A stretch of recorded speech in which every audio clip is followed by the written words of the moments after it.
Hi, my name is Support Pets Farmer 21927, and I have something to say about internships. Okay, last video, I think I said that I would cover internships in the next video, so here we are. Specifically, I'm gonna be talking about how to get internships pre-uni, right? I mean, in getting internships in uni, there's a bunch of content out there already, and it's a path well trodden.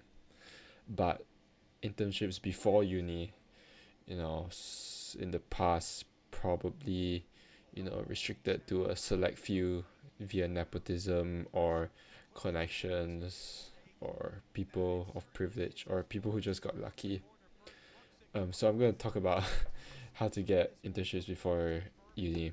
This was inspired by yet another SG exams post, so I'm gonna flash it on the screen now and I'm gonna read it like a like a fucking bedtime story.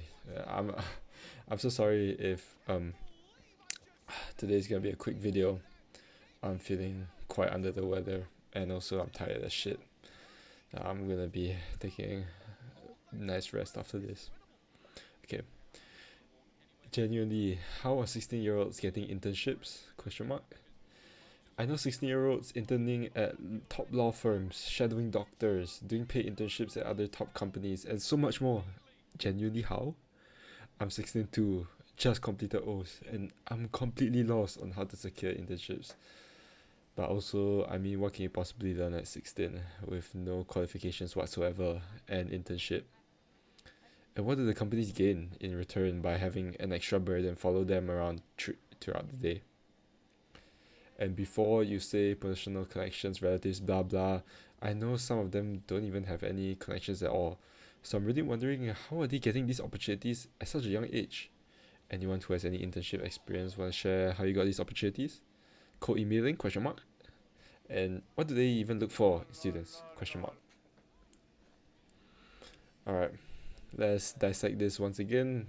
Um, let's start with you said that um, what can you possibly learn at 16 with no qualifications whatsoever and internship? Now, I want you to pause and think about that question.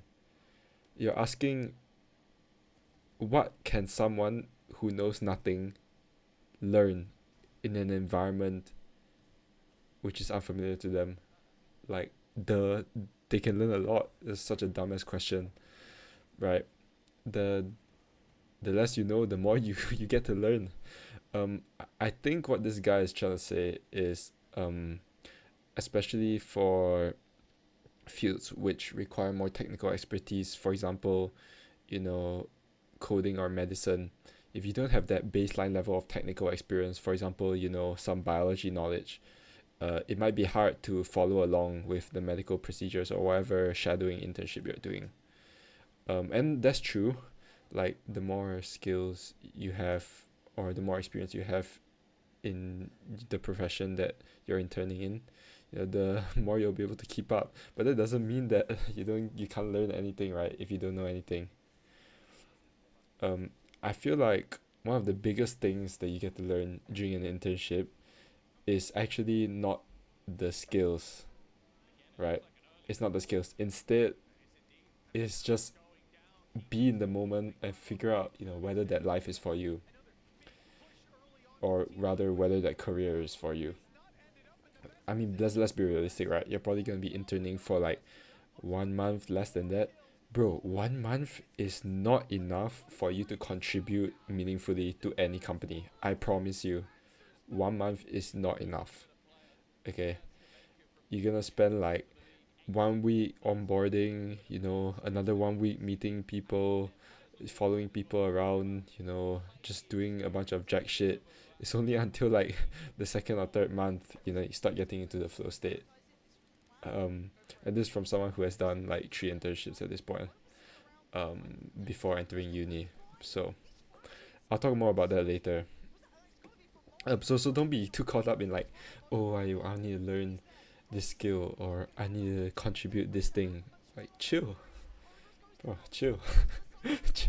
Okay, so um, back to what I said about the main point of internships being to figure out whether the career is for you. and you don't need to be a freaking expert into a career to like get general sensing. So my first ever internship, I was from RI, and one of the IP privileges is that the school connects us to various institutions, be it government or private, and then it gets us internships. So one that I applied for and I ended up getting was an internship at Singapore prisons, like literally at Changi Prison. Um, Obviously not as like a prison officer, but in the office side, doing like analytics and stuff like that. Bro, I'm not gonna lie, it was pretty cool. Like, I'm not sure the full extent of what I can disclose here, but it has something to do with um, parsing prisoner data and training mathematical models atop that data to make predictions. And that kind of set the foundation for what I would later pursue 2 years later, which is AI research. Um, so that kind of experience, helped me realize, hey, maybe data analytics, AI stuff, maybe that's for me. One thing that I realized from that experience that was not for me was civil service. Dude, sitting in the office, like, oh my god, Changi was so far away, by the way. I had to take the MRT, and I live up in the north, so it wasn't fun. Um, but yeah, this I realized the civil service life is not for me. Like, sure, you're stable, and they rotate you around the different departments every few years, but dude, the pay and like just the general vibes. I mean, I understand that like it's a very tight knit environment, and it's more slow paced. They prioritize stability a lot, but that kind of goes against what I stand for as a person. Okay, maybe it's not that deep, but yeah, it just wasn't for me lah. And that's a good thing to find out, right? They basically crossed off every single government job, um, and made it a lot easier when I consider my future career. Okay, my second one was internship was a Nepo internship. Um, my father helped me get it at his company. Basically doing like semiconductor testing software, and I got to experience like a bit of what I know I like. So at the time I knew I liked coding, so I did a bit of software engineering with their team, and then I also did a bit of sales, which is like my dad's expertise, and then I just basically shadowed a bunch of my dad's colleagues. Uh, so that was really cool. Working in the private sector and kind of seeing learning more about semiconductors in general, which by the way is like a freaking huge industry, one of the most important industries right now. Um, One of the things that I picked up from my short 2 3 weeks there was like how to talk corporate, and sort of the um, corporate mannerisms, you could say, basically how to be more professional and come off better. And so later on, about 2 years later, I told you I got into AI research, and then I realized that, hey, I'm really like what I'm doing. I want to try being an AI researcher, right? Like a real working professional. Um, of course, to make the jump, um, and this time I really had no Nepo connections, anything. So I would really have to, go through the traditional way of like cold email and stuff. So, I realized I had to pick up the appropriate skills and the appropriate credentials to be able to be competitive with um, other existing uni students for that role. And yeah, that's what I did. I had to um, wait. This is kind of a tangent. I realized. Basically, I upskilled lah, and then I got like my quote unquote dream job, and from there I got to network and then talk to a bunch of people in the industry, make a lot of friends, and get like a real life skill set for a career that I'm interested in. Okay, so that's kind of a summary of my experience with internships.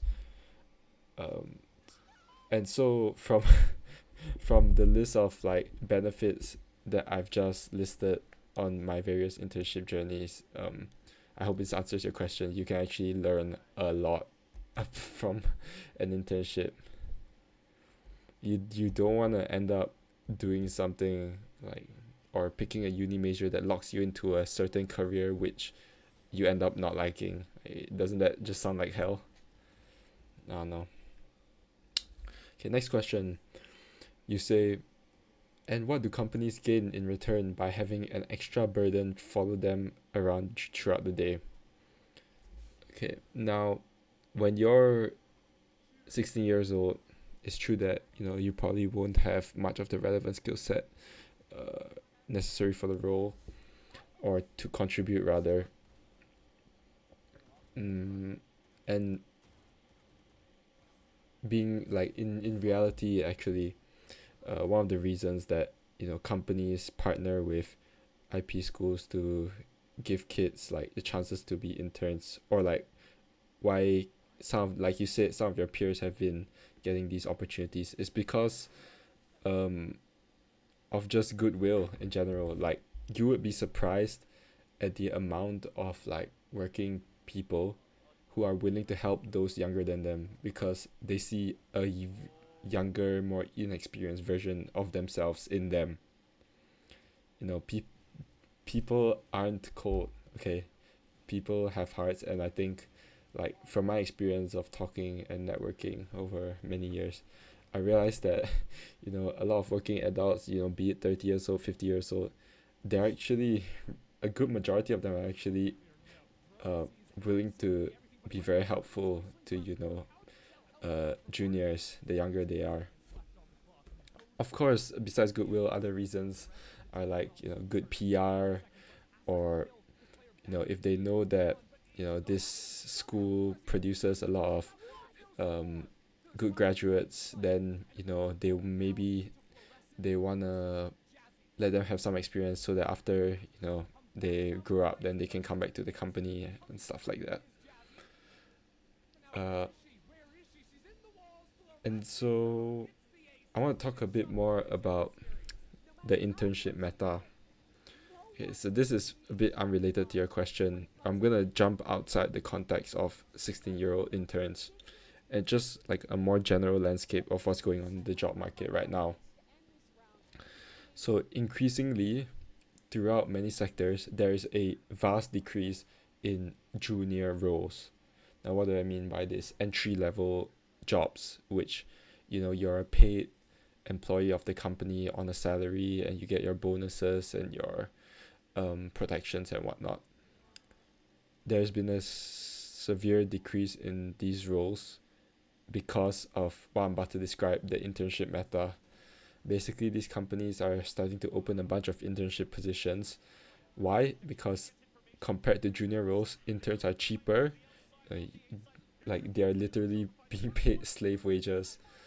It's also no commitment. So if they decide to fire the intern, or there's no like severance they have to pay or whatever. And it's very quick and convenient for the company, whereas these interns are also willing to take this slave pay because of rising unemployment and FOMO and things like that. you know, you compare like two individuals trying to get hired for a company. One guy applies for a junior role, the other guy applies for an internship.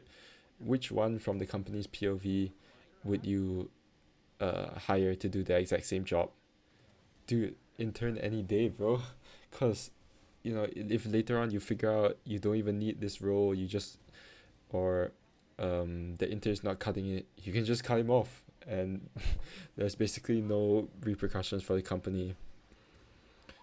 Now, this is gonna be quite bad for um the those looking for jobs in the future, because what is going to happen in the next 3 4 years is you're going to have uni grads fresh out of uni with, maybe 5 6 internships, and I think probably everyone is going to have like at least 4 internships coming out of uni, and like everyone is just going to be, you know fighting for slave wages basically, because there's no junior roles, right? How do you break into an industry? It's gonna be much more connection dependent rather than, traditional, like start off as a junior and then go into a senior role progressively. And so because of this internship meta, I suggest, as sucky as it may be, we have no choice.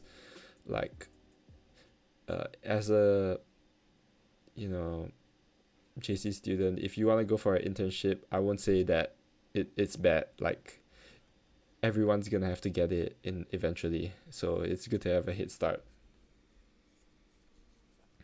But it's not necessarily all bad though. Like, you, of course, besides getting it on your transcript, you actually learn real world skills, especially for the longer internships.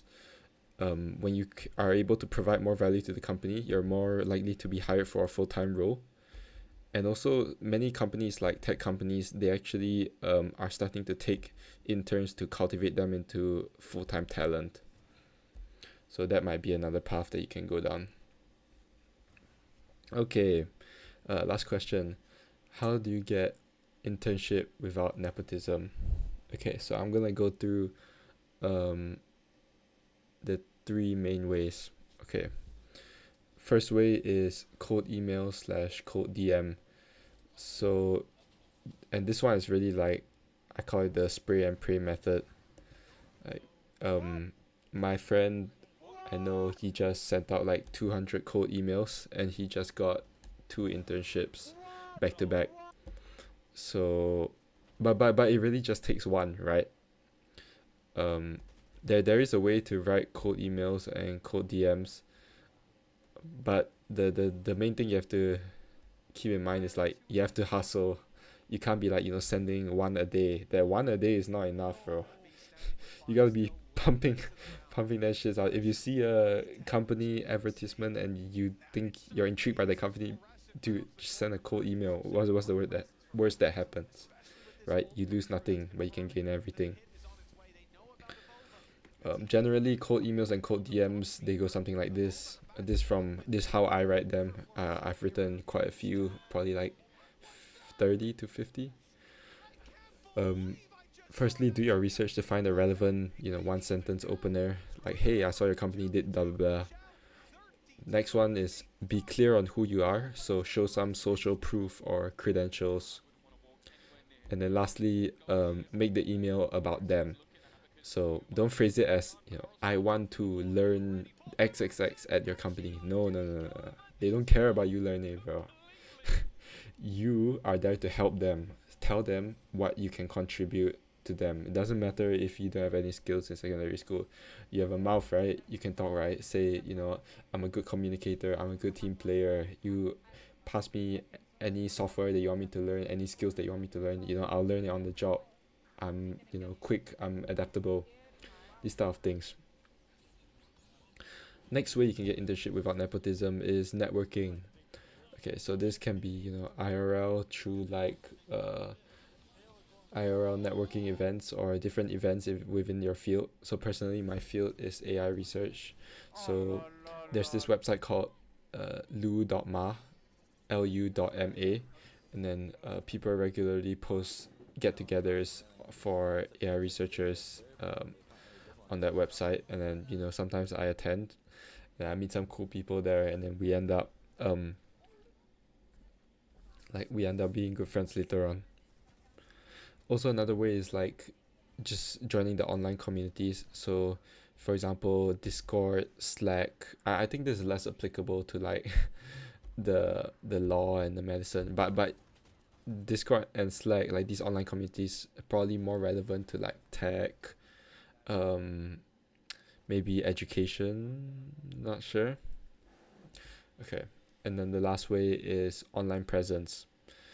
So this is a big thing because when you have an online presence, the work is being done for you. You're not like individually reaching out to people. You know, a lot of people or an audience is going to be viewing you or your content.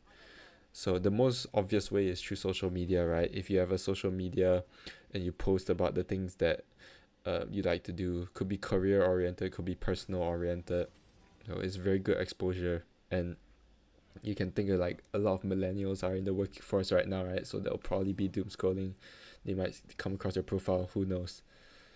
Another way of online presence could you can be completely creative with it. Like anything that's on the internet can be considered an online presence, right? As long as it has your name attached. So for me, I published a research paper for AI safety, and apparently, I'm not even joking. Like it it I must have written the title and the abstract pretty well because it got picked up by ChatGPT, like when people were prompting for like AI safety research papers. ChatGPT was giving my paper as a result to them, and it got like read by people in Yale and UCL and Meta, and I ended up having like quite a few people reach out to me um, from these institutions, including like a top three hedge fund. Wait, I'm not sure if I can say that. Well, fuck, whatever. I mean, I have 10 subscribers. You guys just keep it a secret. Yeah. Um.